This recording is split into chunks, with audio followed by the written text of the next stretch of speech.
नमस्कार दोस्तों, SGM education रे यूट्यूब चैनल पर आपका हार्दिक स्वागत है। जैसा कि अपना ये बैच चल रहा है, ये फर्स्ट ग्रेड, सेकंड ग्रेड और रीट मेंस के आधार पर अपन पढ़ रहे हैं। और हमारा इस समय जो टॉपिक चल रहा है वो है अपने हिंदी साहित्य का इतिहास। और हिंदी साहित्य के इतिहास में भी हम पढ़ रहे हैं आदिकाल को। आदिकाल के बारे में हमने आदिकाल के कवियों, आदिकाल के नाम को लेकर अलग अलग विद्वानों के मत और समय आदि के बारे में हमने पढ़ा। अब आदिकाल का जो साहित्य है उस पर हम डिस्कस कर रहे हैं।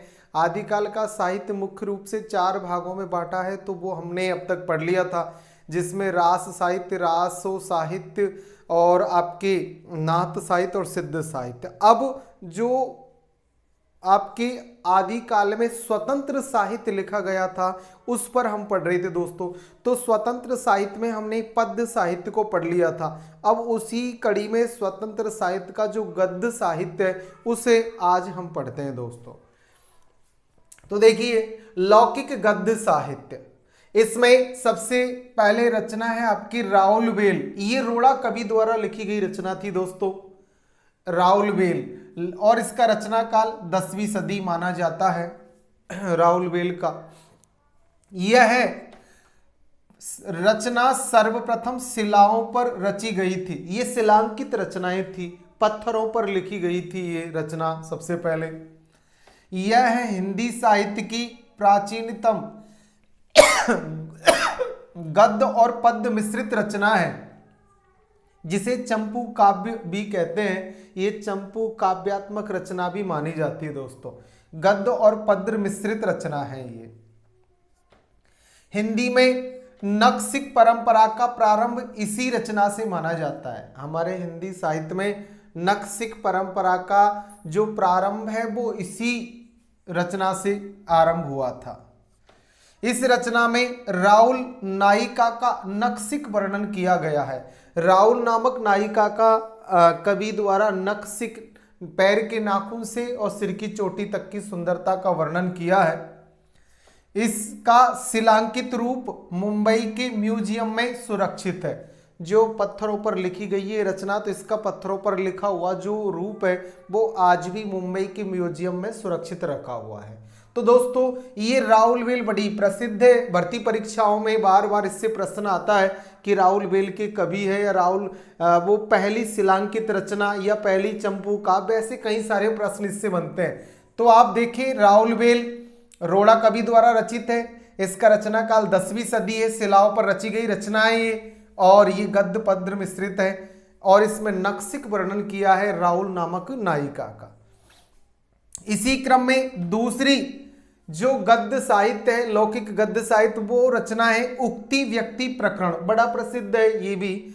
उक्ति व्यक्ति प्रकरण के लेखक है पंडित दामोदर शर्मा। इसका रचना काल दोस्तों 12वीं सदी माना जाता है।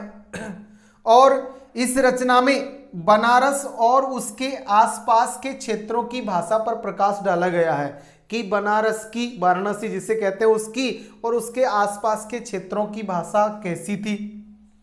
इस रचना में गद्य पद्य का काव्यों में प्रयोग, तत्सम शब्दावली का प्रयोग, व्याकरण पर भी ध्यान दिया जाने लगा था। यानी कि इस रचना तक यहाँ गद्य पद्य रचनाओं में या काव्यों में तत्सम शब्दावली यानी संस्कृत शब्दों के प्रयोग और व्याकरण पर भी विशेष ध्यान देने लगे थे।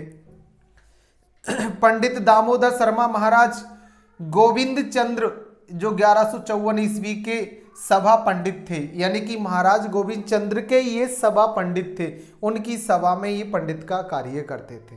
तो हमने लौकिक गद्य साहित्य में राउलवेल रोड़ा कवि की रचना, उक्ति व्यक्ति प्रकरण पंडित दामोदर शर्मा की रचना को देखा दोस्तों। इसी क्रम में तीसरी जो लौकिक गद्य साहित्य की रचना वो है वर्ण रत्नाकर। ज्योतिश्वर ठाकुर इसके लेखक है। इसका रचना काल 14वीं सदी माना जाता है।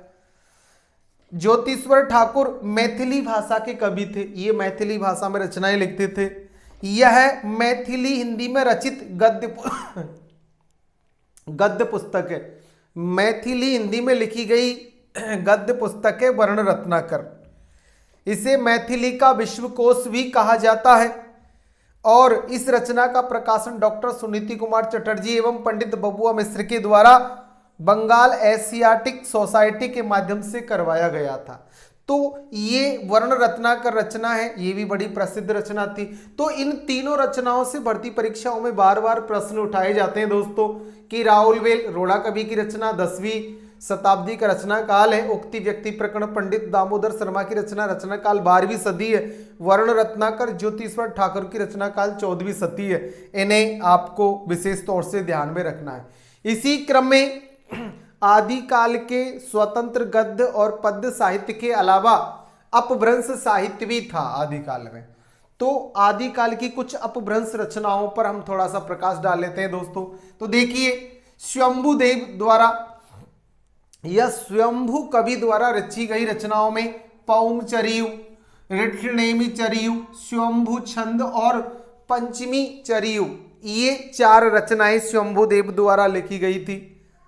इन्हें अपभ्रंश का वाल्मीकि कहा जाता है। स्वयंभुदेव को अपभ्रंश का वाल्मीकि भी कहते हैं दोस्तों, और इनका रचना काल 8वीं सदी माना जाता है। इनका जो रचना काल था वो था 8वीं सदी। पौमचरियु अपभ्रंश की रामायण है दोस्तों, इसमें भगवान श्री राम के ऊपर लिखा हुआ है। इसमें 12,000 श्लोक है, इसमें 5 कांड एवं 90 संधियां हैं। यह कड़वकबद्ध पद्धति में रचित रचना है जिसमें 7 चौपाई के बाद एक दोहा है। इस क्रम में लिखी गई ये बड़ी प्रसिद्ध रचना है पौमचरियु। स्वयंभुदेव द्वारा रचित ये 4 रचनाएं बड़ी प्रसिद्ध है, उनमें पौमचरियु सबसे अधिक प्रसिद्ध है, जो अपभ्रंश की रामायण भी कहलाती है। और उसी के प्रसिद्धि के आधार पर स्वयंभु को अपभ्रंश के वाल्मीकि भी कहा जाता है। इसी क्रम में दूसरी रचना या रचना काल है पुष्पदंत।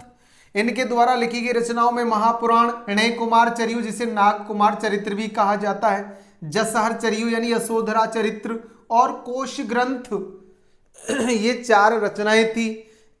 इनका रचना काल भी 10वीं सदी है। इन्हें अपभ्रंश का भवभूति भी कहा जाता है। पुष्पदंत को अपभ्रंश का भवभूति भी कहा जाता है एवं महापुराण नामक इनकी रचना, इसके कारण इन्हें अपभ्रंश का वेद व्यास भी कहा जाता है। महापुराण में महाभारत से संबंधित विवरण मिलता है, इसलिए इन्हें अपभ्रंश का वेद व्यास भी कहा जाता है। इसी क्रम में तीसरी रचना धनपाल की भविष्यत कहा का रचना काल 10वीं सदी है, ये रोमांटिक महाकाव्य है। इसी क्रम में चौथी रचना और रचना काल अब्दुल रहमान, जिनकी रचना का नाम है संदेश रासक, ये 12वीं सदी से 12वीं सदी के उत्तरार्ध और 13वीं सदी के पूर्वार्ध की रचना है दोस्तों, संदेश रासक अब्दुल रहमान की। इसी क्रम में जोइंदू उर्फ योगिंद्र की रचना है परमात्म प्रकाश और योगसार। परमात्म प्रकाश और योगसार ये 6वीं या 6वीं या 6वीं शताब्दी की रचना थी दोस्तों। इसी क्रम में राम सिंह रचित रचना पाहुड़ दोहा, ये 11वीं सदी की रचना है, राम सिंह की पाहुड़ दोहा। और हेमचंद्र की ये व्याकरण ग्रंथ था शब्दानुशासन, जो 12वीं सदी की रचना है। तो इस प्रकार दोस्तों कुछ रचनाएं अपभ्रंश साहित्य की रचनाएं भी आदिकाल में मिली है, जिनमें से मुख्य 7 रचनाओं पे हमने आज यहाँ डिस्कस किया है। तो ये तो थी अपना आदिकाल। अब आगामी जो अपना क्लास रहेगी, अपनी कक्षा रहेगी, उसमें हम पढ़ेंगे दोस्तों भक्ति काल। हमने आदिकाल पर विस्तृत रूप से प्रकाश डाला है, उसके मुख्य बिंदुओं को लगभग हमने सबको पढ़ा है। कोई कन्फ्यूजन हो दोस्तों तो कमेंट से बताएं और अपने सभी मित्रों को शेयर करें। अच्छा पढ़े और आगे बढ़े। धन्यवाद दोस्तों।